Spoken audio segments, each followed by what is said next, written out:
चिपळूणपासून गिरगावपासून मुलुंडपर्यंतच्या सर्व गप्पा किंबहुना त्यापैकी काही गप्पा आज ऐकायला मिळाल्या.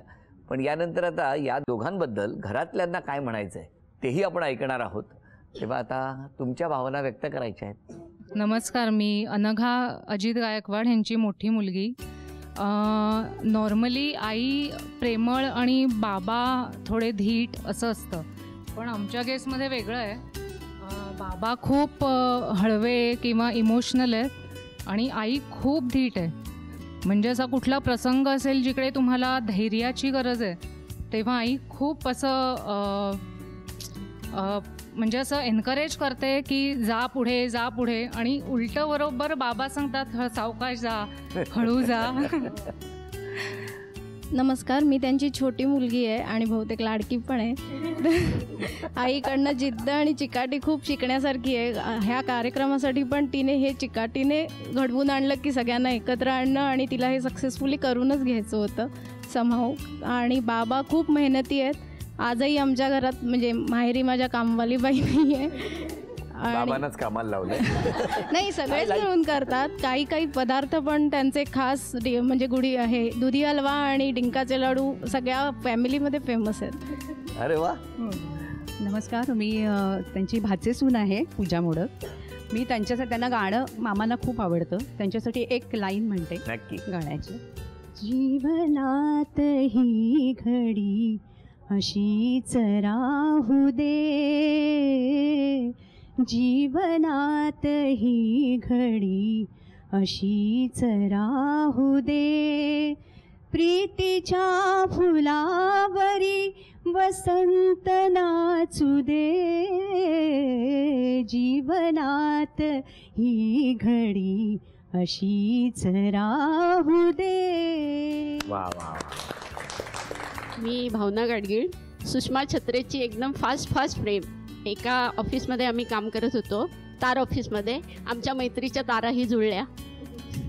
ती खूप बोलबच्चन आहे आणि मी फक्त ऐकणारी आहे, त्यामुळे आमची मैत्री छान टिकून राहिली गेली 45-47 वर्ष. आणि छत्रे काका मिश्किल आहेत, आवडतं त्यांच्याशी गप्पा मारायला. Very good. नमस्कार, मी मधुरा गोखले, मावशीची सगळ्यात धाकटी बहीण, तिची मुलगी.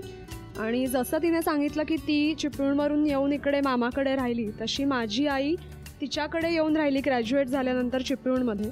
आणि तिचं लग्न जमवण्यात आणि सगळं पुढे सुरळीत होण्यात मावशी आणि काकांचा खूप मोठा हातभार आहे.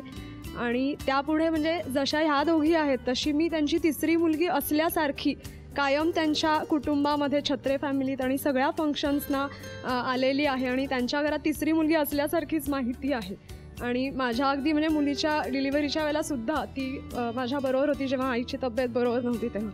तर सगळ्यामध्ये म्हणजे पुढाकार घेऊन, जसं ताई म्हणाली, असं उत्साहाने आणि मदतीला असणं हा खूप छान गुण आहे तिचा. या गप्पा सुरू असतानाच आत्ता एक आव्हान या दोघांनाही आपण देणार आहोत, आणि बघूया कोण जिंकणार, किती बक्षीस मिळवणार या खेळामध्ये.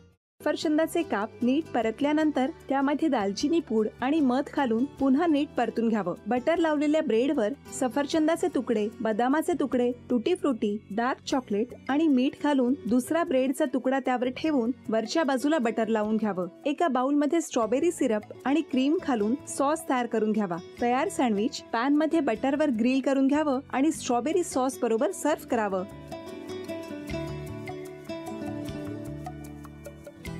हे जेव्हा बोलत होते तेव्हा मी बघत होतो की या दोघांनी स्वतःचा संसार उभा केलाच, पण स्वतःच्या संसाराबरोबर अनेकांच्या आयुष्यात आनंद निर्माण केला. तो आनंद महत्त्वाचा. हसत राहा, आनंदी राहा असं म्हणत शुभेच्छा देऊया. आणि ही झी मराठीकडून भेटवस्तू डेव्हिड तुमच्यासाठी. अभिनंदन. आणि वहिनींना तथास्तू पुणे यांच्याकडून ही पैठणी.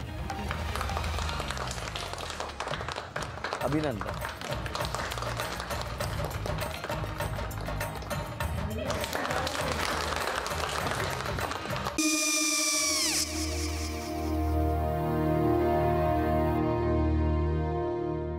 काय गो?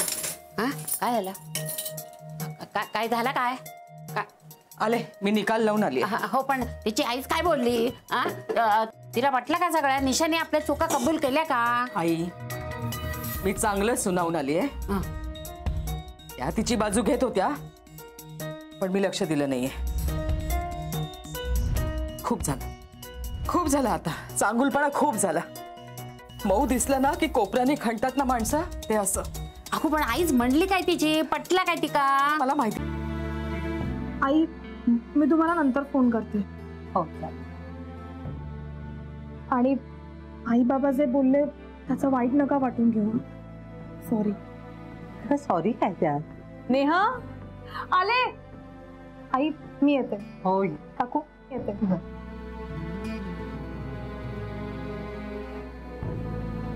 सावकाश जाग. हो हो.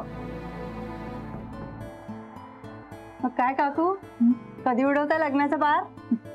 बघूया.